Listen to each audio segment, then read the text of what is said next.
88 points earned on the road for Southampton, and here is the story of match week 35, and it has been a defining match week at that. It started at Carrow Road. Norwich City were relegated at the hands of West Ham. Antonio with 4 goals in that one. Watford beat Newcastle 2-1 to keep pace with West Ham. The points were shared at Anfield between Liverpool and Burnley. A significant win for Sheffield United against Chelsea, who again dropped points, and Brighton, well, they lost out to Manchester City, but what a 5-star performance from the former champions. On Sunday, it was all home wins, wasn't it? Significant win for Villa, and what a win for Bournemouth. That concluded Sunday's action 4-1 against Leicester City, and there is confirmation of the draw at Old Trafford this evening. So let's put this into context within the Premier League table. Manchester United climbed to 3rd for most of that match, and now they're back where they started. They're 5th in the Premier League table. And as for Southampton, well, there they are. They are 12th in the table. They are still targeting a top half finish. Well, there is plenty to bring you in terms... Imagine the feeling at the moment is quite a painful one. How tough is that to take? Well, that's it's the worst time to concede a goal, but then that happens in football. You've just got to be strong and take it, because we've won so many games that way ourselves, and it's all part of the learning for this team to be sat there really disappointed after you think you've got the 3 points in the bag, but probably we didn't deserve 3 points today.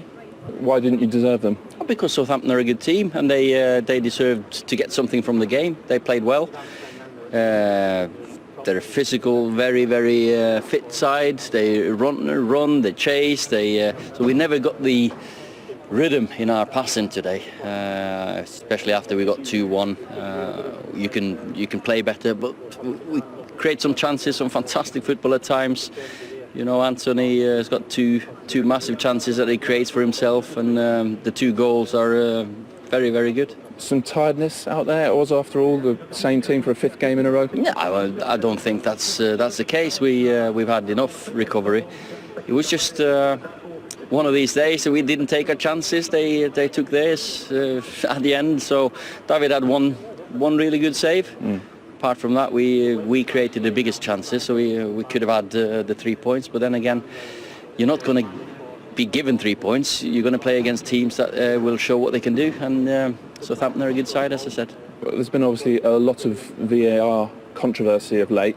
Should you have been playing against 10 men for a challenge by Oriol Romeu on Mason Greenwood? Well, just close to half-time. I know my ankle wouldn't take that challenge as a nice one. It was a nasty one. So, but we've said enough about VAR. Okay, you did end up with 10 men. How's Brandon Williams? Well, he's got a cut above his eye, so we'll just have to... I've not been to see him yet, so he was with the medical staff. That's a crucial moment of bad luck, though, isn't it, Ollie? Playing the last few minutes when you concede without a man. Yeah, but that's how it is. We defended well until that corner. It's always disappointing to get that in the 96th minute or whatever it was, but that's football. I know the feeling the other way as well. I've just said the same thing to Harry Maguire, but does it feel like a big missed opportunity? There you were, sitting 3rd, just needing to head out a corner, and it doesn't happen. But that's football. There's key moments in every game of football, and that was a key moment. So we didn't take it. There's other key moments that didn't go for us, but we'll take it. We'll move to Thursday and go down to Sellers Park. All right, Ollie. Thank you. Thank you. Well, United thought they'd taken all 3 points, but Obafemi, in the dying minutes of the game, scores that equalising goal. Not quite what we thought would happen, Paul. No, look, before the game we thought it'd be tricky because Southampton are a good team. They've not really got any pressure on at the bottom end of the table, and look, they played well. We knew it'd be awkward. We thought Man United would have a little bit too much for them, but it didn't really turn out that way. And like I said before, you've got to give Southampton credit. I thought they were very good, stuck at it. And United, I'd say tonight, just looked a little bit tired for the first time. And look, they've all had a busy schedule, haven't they? So United's squad isn't the biggest, I don't think, where, when I say the biggest, I don't think they've got quality for 15, 16 players, maybe 12, 13. So he's got to play his best team more or less every game. And You know, if he had a chance to rest people after tonight, if he thought he'd have a chance to rest people tonight, you know, for certain now he just can't do that. He's got to play his best team every single game because they need to win every game. Did Southampton deserve it? Yeah, they did. The longer the game went on, the more belief they had, and you saw their passing game come more into it in the latter stages. They were the team that sensed they could get something. I mean, Southampton pressed and pushed, and whereas Man United were quite content to sit and try and soak up pressure and then perhaps try and hit them on the break, but Southampton kept at it, kept passing and moving, and you just sensed that something was going to happen for them. And yeah, that sort of typifies the mood and the attitude in that Southampton dressing room, because it was a good performance and they made it difficult at times for Manchester United. They did, didn't they? Well, let's take a look at 2-2, and actually the build-up to this involved a head injury to Brandon Williams, and that, of course, left Manchester United with only 10 men. Yeah, it did. That's the rules, though. The subs are already made, and they only made 4, so they would have had 1. But obviously, we've already done it three times. They couldn't do it, so I had to try and reorganise there. I think he brought Fred to left wing back and Matic in there, but it's a set piece where they get done here. Flick on at the near post from the big lad. Lindelof, I think, has to be a little bit stronger there. I think he has to be goal side. Allows himself to get a little bit bullied by the centre forward who managed to get a foot in. I don't think Lindelof really reads the danger there as he should do as a centre half. The manager will be really disappointed, surely, because in those moments in a game, surely you have to stay fully concentrated till the end. Yeah, I mean, it's poor defending, a good ball in. I mean, Southampton won't see it that way, because I'm pretty sure that that's something they maybe have worked at. They've thrown the big centre half to the near post for the old flick on. It's amazing how many times it happens, and the forwards there before the defender can react. For disappointing from Man United, but very, very good from Southampton. The belief that they had they could go and get something out of that game. Well, shall we hear from the goal scorer himself? Here's Obafemi.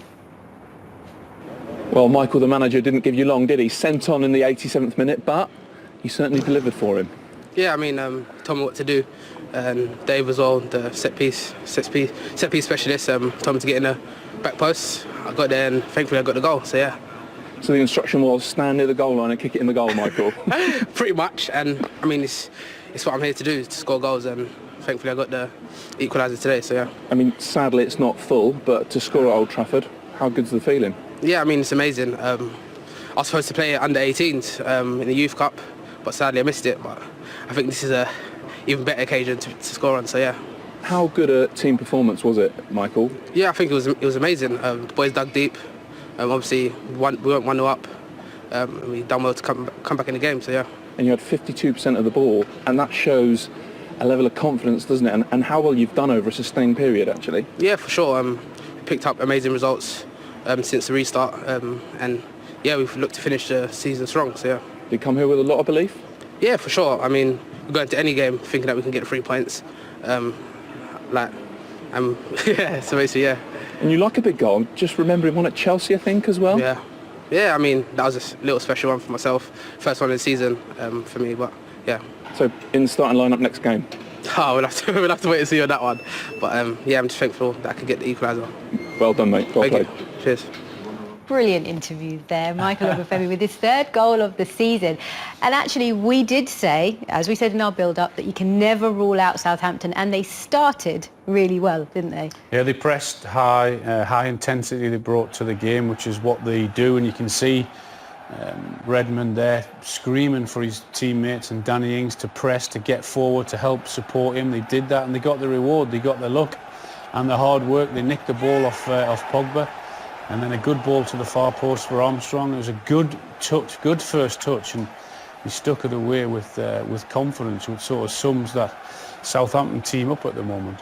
They're very, very good at doing that. That's what Hasenhüttl has them doing, pressing high, working hard, keeping the tempo high, and yeah, got their reward. They deserved it.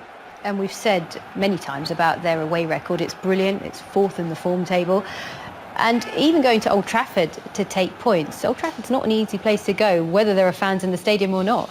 No, it shouldn't be. No, it was a tough place to go. Our team that were flying before tonight as well. But we said before the game, Southampton got some good players.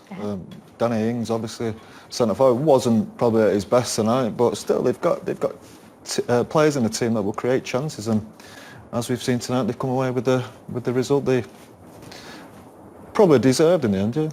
Okay. Well, on that note, let's take another quick break, but stay with us because afterwards football is indeed about key moments. And Ole just saying there that they didn't make the most of the chances they did have. However, they did equalise, didn't they, after going... As Alan said, there probably wasn't enough of those moments for United to go on to deserve to win the game.